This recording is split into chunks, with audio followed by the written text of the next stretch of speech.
back to my channel. My name is Caitlin and this is Katnip Dreams of Food. And today is the 4th episode of my series titled Food History with Katnip. So if you're new to my channel, at the end of the previous week's episode, I choose a country, and the way that I choose that country is I spin this globe right here, and whichever country or region that I land on, I take the entire week to thoroughly research that country's food culture, food history, and then synthesize that information and present it to you guys. So at the end of my previous week's episode, which was food history of Russia and the food culture, I chose Mexico as the country that I will present for today's episode. So with that being said, let's get into food history of Mexico. Mexico is located in North America, and it borders the Pacific Ocean in the west, and in the east it borders the Gulf of Mexico as well as the Caribbean Sea. The climate of the country would be arid in some regions like the Baja Peninsula in the south, and then more hot and humid in the northern part of the region. Mexico has a very long and expansive history and food history, so I think it's really important to start from the beginning, like with my normal timeline that I generally do at the beginning of each video. I'm going to begin with the Olmec people, who settled in the region from 1400 BCE to 400 BCE, and this is a civilization that really brought some of the food culture and food traditions as well as ingredients to the region and to the other cultures that would reside for years to come. And then the next major culture that resided in the area, and this was more in the southern area of Mexico, would be the Mayan civilization. And this is thought to be the classic period of the food culture and the history of the pre-Columbian history of Mexico. And they resided from 250 CE to 650 CE. Well, it's not that they resided then, the culture did continue further past that, but that was when the culture really thrived. And then one of the cultures that I really think a lot of when I think of Mexican cuisine and Mexican food culture would be the Aztec civilization. And they were the civilization that when Spain came to Mexico and then did eventually colonize it, the Aztecs were the culture and civilization that the Spanish met. And a lot of the food tradition and food culture can really be traced back to the Aztecs. The colonial period of Mexican culture would be from 1521 to 1810, and that's when Spain did come to Mexico and essentially implement a lot of the food culture and food traditions, kind of similar. When we talked about the Philippines, the Spanish really implemented some different ingredients and techniques to the Philippines. What's really interesting is that the ingredients in Mexico actually really inspired a lot of Spanish cuisine, and a lot of those ingredients were brought back to Europe, including chocolate, which we'll get to. But I thought that was really interesting because you have the influence from one country and two opposite sides of the world, and the food traditions are completely different. I just think that's really cool. Alright, so I'm going to talk a little bit about some of the food traditions that have really continued on, starting with the Mayan civilization. So some of the ingredients that were really prominent during this time would include maize or corn, which you're going to see is very important to Mexican cuisine and culture still today, but it began very early on. Fish, especially in the coastal region, and then beekeeping was pretty prominent, and then chocolate. So I think a lot of us think of chocolate, or at least I do, the history nerd in me. I always think of chocolate and the Aztec civilization going hand in hand, so I think it's really interesting that the Mayan civilization started to use chocolate very early on, both as a form of currency and something that was consumed. And then I'm going to go into the Aztec civilization, where a lot of the dishes that are very important and have really resided with the current food culture. So I think that the Aztec civilization really did help create the foundations of Mexican cuisine. As I mentioned before, the Mayan civilization really utilized corn and chocolate. These ingredients both continued to be very important to Aztec cuisine and culture.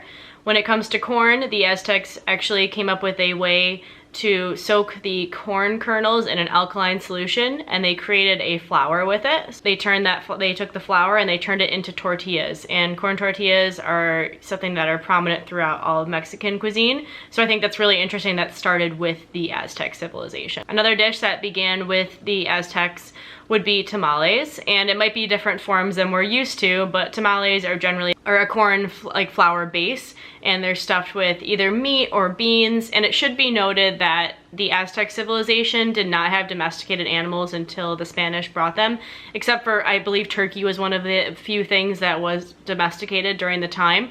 So it was not a very meat-heavy diet. It was definitely more plant-based, and then beans were utilized as the main protein source, and corn was a really big part of the diet.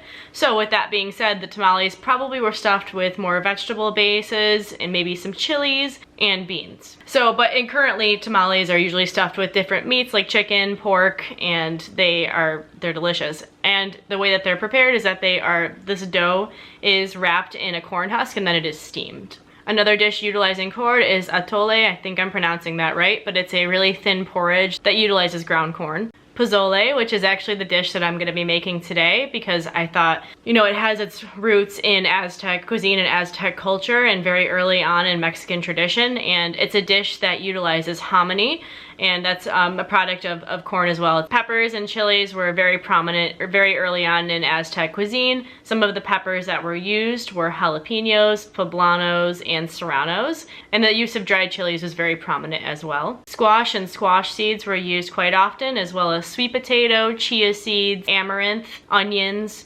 jicama, guava, pineapple, papaya, spirulina, which is an algae, as well as chocolate. Chocolate in Aztec cuisine was actually not cooked at all. So like the mole sauce that we are very familiar with, which is a chocolate and chili sauce that's very heavily spiced, was actually something that was created when the Spanish came over. There might have been some early uses of it, but chocolate was traditionally turned into a beverage, and it was served cold. Chocolate bean was ground and then mixed with water, and then it was sweetened sometimes with honey or vanilla orchid, and then sometimes chilies were also used to add flavor to the dish. Culturally, chocolate was very important and was viewed as not only something that was consumed, but it had some religious significance to it as well. When it comes to actually growing the food, as far as terrain for the Aztecs, they were mainly on swamps, so it's very hard to farm in terrain like that. So the Aztec civilization came up with a different method, and I'm gonna read this off my paper. Chinampias, which are raised fields, and they're floating gardens that take all of the natural fertilizers that are present in the swamp, and they use them to fertilize plants and create these floating gardens on these like raised fields. And that was a way that Aztecs were able to grow different produce items in a very challenging terrain. In 1521, when the Spanish did come to Mexico and colonize, some of the ingredients and food traditions that were brought to this area would include the use of livestock, so goats, cows, sheep, pig were implemented more into the cuisine. It wasn't a cuisine that really relied on meat very heavily, so that did change when the Spanish did come to Mexico. And the Spanish also, it was a little bit later on, but they introduced sugarcane and wheat to the area as well. And they introduced empanadas, and Mexico, it was changed, the dough, it was actually turned into a corn dough, and these are traditionally filled with different meat fillings or cheese or bean fillings. And they are fried and they are delicious, and I love empanadas. The Spanish also brought religious traditions which did affect the food culture and food traditions of the people of Mexico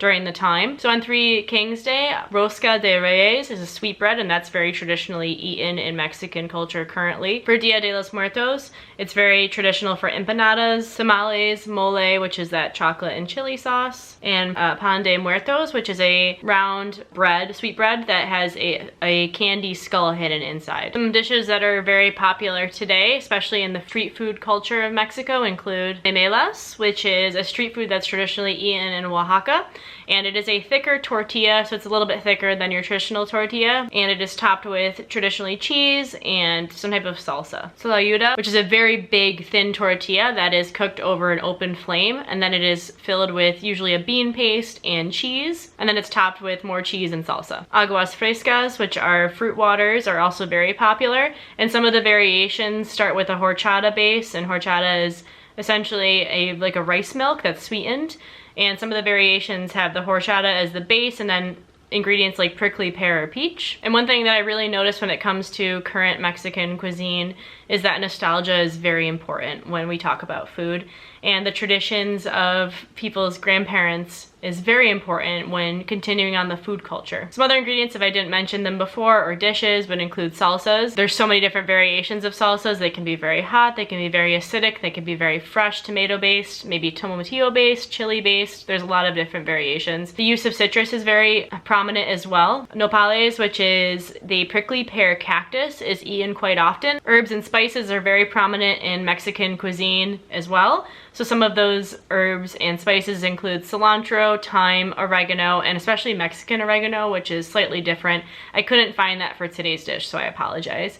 As well as cinnamon, cumin, and clove. Coffee is also very widely consumed, and it's often sweetened with maybe some spices, milk, sugar, and some orange peel. Some of the equipment that's very unique to Mexico would be the molcajete. It's basically a mortar and pestle. These are just a few of the dishes and ingredients that are present in Mexican cuisine. I could name many different dishes. Things like tostadas, which are usually crispy tortillas topped with different proteins and salsas. Enchiladas, which are usually a corn tortilla, usually filled and then baked in a chili-based sauce. So like I said, these are just a few of the ingredients and dishes in Mexican cuisine. I really wanted to highlight the dishes that originated in the Aztec and Mayan cultures, because I really want to look at the history and where certain dishes and ingredients did originate from. Like I said before, if you are looking to get into more detail about different things that I mentioned in this video, I know that I have quite a few notes in my notebook.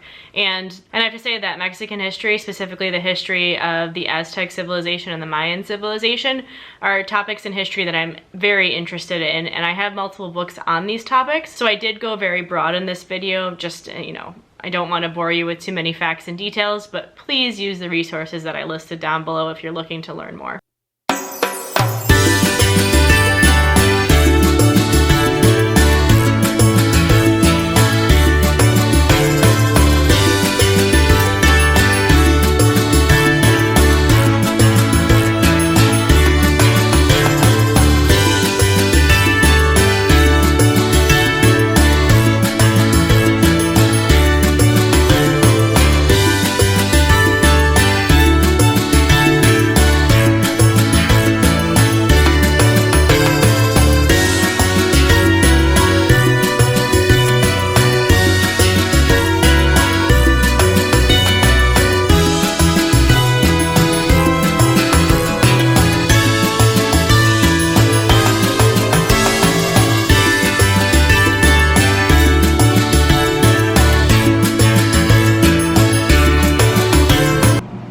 There you have it. Looks so good. I just garnished it with the sour cream, the radish, a little bit of lime juice, some cilantro, and avocado and onion.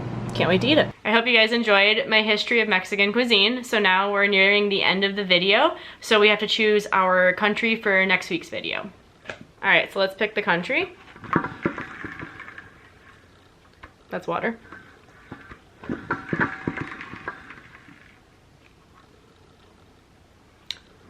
Looks like I chose Hawaii, which I guess it's not really a country, it's part of the United States.